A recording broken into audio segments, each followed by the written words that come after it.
മോഹൻ വർഗീസ്, ഇക്കുറി തദ്ദേശ തെരഞ്ഞെടുപ്പിന് വോട്ട് കുത്താൻ പോകുമ്പോൾ ഒരു ഭാഗത്ത് വലിയ വിവാദങ്ങൾ, ശബരിമലയെ സ്വർണ്ണക്കൊള്ള ഒരു വലിയ വിവാദമായി നിൽക്കുന്നു. മറുഭാഗത്ത് രാഹുൽ മാങ്കൂട്ടത്തിൽ എന്ന് പറയുന്ന ഒരു MLA-യുടെ ലൈംഗികാരോപണ കേസിൽ പാർട്ടി എടുത്ത നിലപാടും അയാൾ ഇപ്പോഴും പ്രചരണ രംഗത്ത് സജീവമായി തുടരുന്നതും മറുഭാഗത്ത് നിൽക്കുന്നു.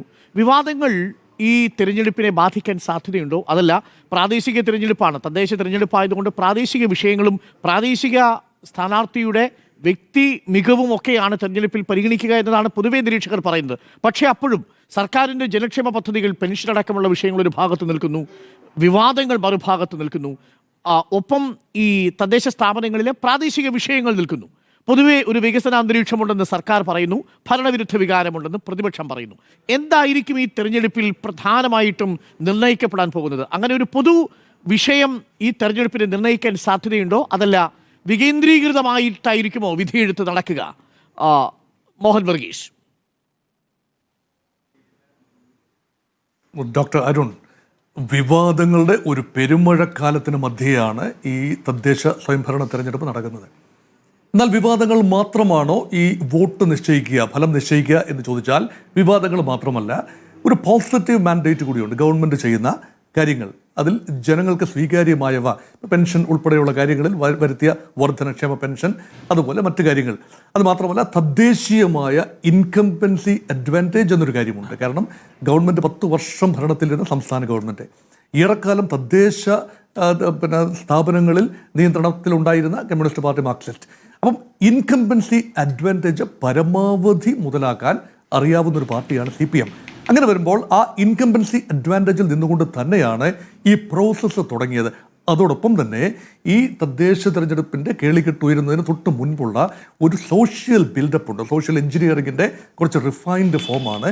ഹൈന്ദവ സമുദായത്തിൻ്റെ 2 പ്രധാന ഭാഗങ്ങളെ, അതായത് നായർ കമ്മ്യൂണിറ്റിയെയും ഈഴവ കമ്മ്യൂണിറ്റിയെയും അവരുടെ സാമുദായിക സംഘടനകളുടെ കെയർ ഓഫിൽ കൂടെ നിർത്താം. ശബരിമല ആഗോള സംഗമം അതിൻ്റെ പശ്ചാത്തലത്തിൽ അങ്ങനെ എല്ലാ ഒരുക്കങ്ങളും LDFിൻ്റെ ഭാഗത്തെ ചിട്ടയായി മുന്നോട്ട് കൊണ്ടുപോയി. അവിടെ അന്ന് രാഹുൽ മാങ്കൂട്ടത്തിൽ വിഷയം അപ്പോഴും ഒരു ബാക്ക്ഗ്രൗണ്ടിലുണ്ട് എന്നോർക്കണം. എന്നാൽ അതിനുശേഷമാണ് ശബരിമല സ്വർണ്ണ കൊള്ള അത് വൻ വിവാദമായി, സംസ്ഥാനത്തെ പിടിച്ചുലയ്ക്കുന്ന വിവാദമായി വരുന്നത് പിന്നീടാണ്. അപ്പം ഇവിടെ ആൻറ്റി ഇൻകംപൻസി ഇഫക്റ്റ് പരമാവധി ഉപയോഗിക്കാൻ കഴിയുന്നത് മുഖ്യ പ്രതിപക്ഷത്തിനാണ്. പരമാവധി മുഖ്യ പ്രതിപക്ഷമായ കോൺഗ്രസും UDFിലെ ഘടകകക്ഷികളും അതാവോളം ഉപയോഗിക്കുന്നതും കണ്ടു. അതുമാത്രമല്ല, കോൺഗ്രസ് പാർട്ടിയുടെ മുന്നൊരുക്കങ്ങൾ വളരെ മികച്ച രീതിയിലായിരുന്നു. സാധാരണ നിലയിൽ സ്ഥാനാർത്ഥി നിർണയമൊക്കെ അവസാന നിമിഷമാണ് നടക്കുന്നത്. തിരുവനന്തപുരം കോർപ്പറേഷൻ ഉൾപ്പെടെ വളരെ മുൻപ് തന്നെ മുന്നൊരുക്കങ്ങൾ നടത്തി. കൃത്യമായ കോർപ്പറേഷൻ ജയിച്ചു വന്നാൽ ആരാവും മേയർ എന്നതിനെക്കുറിച്ചുള്ള ധാരണ പോലും ആയി. അതുമാത്രമല്ല, ഉന്നത നേതാക്കളെ ഓരോ കോർപ്പറേഷനുകളിൽ നിയോഗിക്കുന്ന ഒരു കാഴ്ചയും കണ്ടു.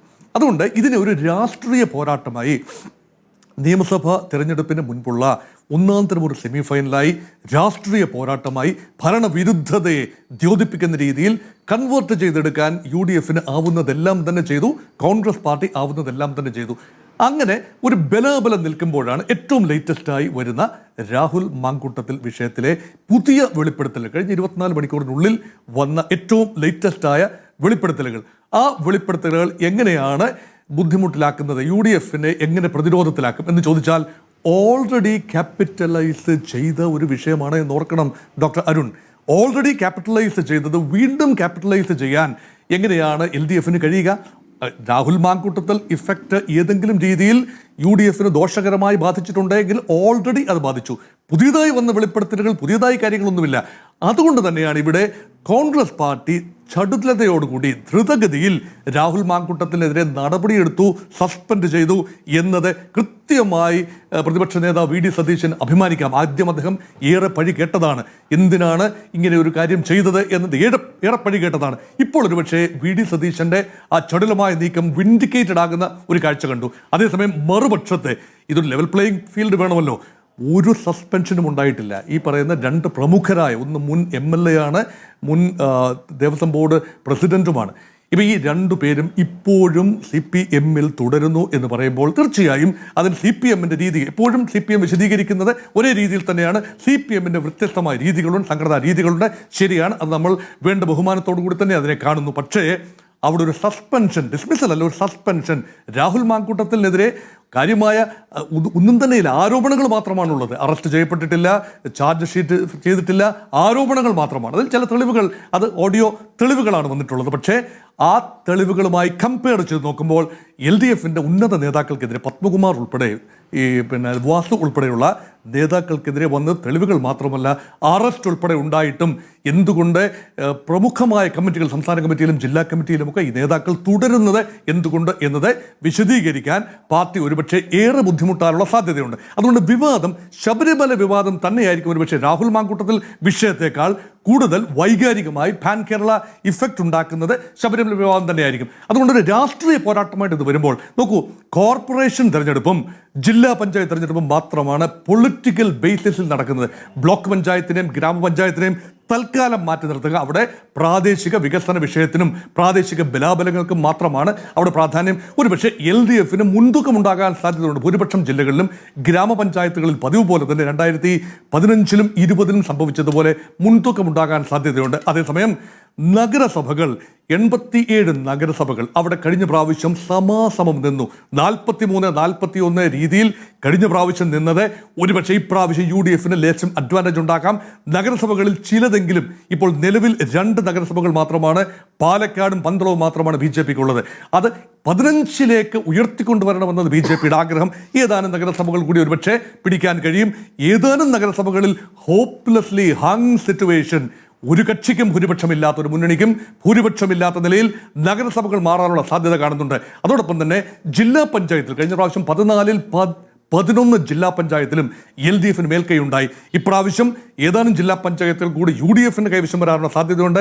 പത്തനംതിട്ടയിലും കോട്ടയത്തും ഇടുക്കിയിലും എറണാകുളത്തുമൊക്കെ വൻ പ്രതീക്ഷയാണ് UDFിനുള്ളത്. ഒരുപക്ഷെ കാസർഗോഡ് പിടിച്ചെടുക്കും എന്നൊരു ചിന്തയുണ്ട്. വയനാട്, അതുപോലെ മലപ്പുറം, ഇതൊക്കെ UDFിൻ്റെ തട്ടകങ്ങളാണ്. അപ്പോൾ ആ പ്രദേശങ്ങൾ നിലനിർത്തുകയും കഴിഞ്ഞ പ്രാവശ്യത്തെ 3 നിലനിർത്തുകയും 4-5 എണ്ണം കൂടി പിടിക്കുകയും ചെയ്താൽ സമാസമം UDFും LDFും സമാസമം ജില്ലാ പഞ്ചായത്തുകൾ നിന്നാൽ അവിടെ നിയമസഭാ തെരഞ്ഞെടുപ്പിനുള്ള പോരാട്ടമായി. കാരണം ഇവിടെ സ്വാഭാവികമായി ആന്റി ഇൻകംബൻസി വർക്ക് ചെയ്യുന്നത് ഇവിടെയല്ല, നിയമസഭാ തെരഞ്ഞെടുപ്പിലാണ്. അങ്ങനെയെങ്കിൽ UDFിന് പ്രതീക്ഷിക്കാൻ ഏറെ വകയുണ്ടാകും. ഈ പഞ്ചായത്ത് തെരഞ്ഞെടുപ്പിൽ സമാസമം നിൽക്കുകയാണെങ്കിൽ UDFിന് പ്രതീക്ഷിക്കാൻ വകയുണ്ടാകും. അതേസമയം ഭാരതീയ ജനതാ പാർട്ടിയെ സംബന്ധിച്ചിടത്തോളം വൻപൻ പ്രതീക്ഷയാണ് തിരുവനന്തപുരം കോർപ്പറേഷൻ. തൃശൂർ കോർപ്പറേഷനിൽ അതുപോലെ പ്രതീക്ഷയാണ്.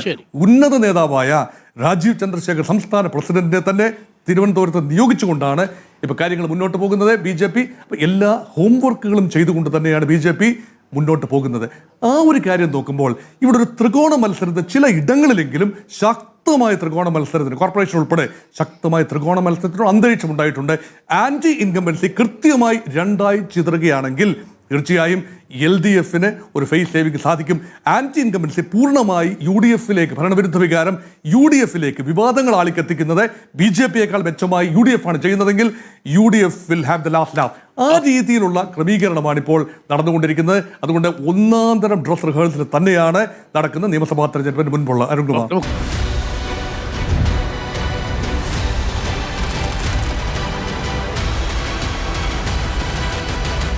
Debate with Dr. Arun Kumar.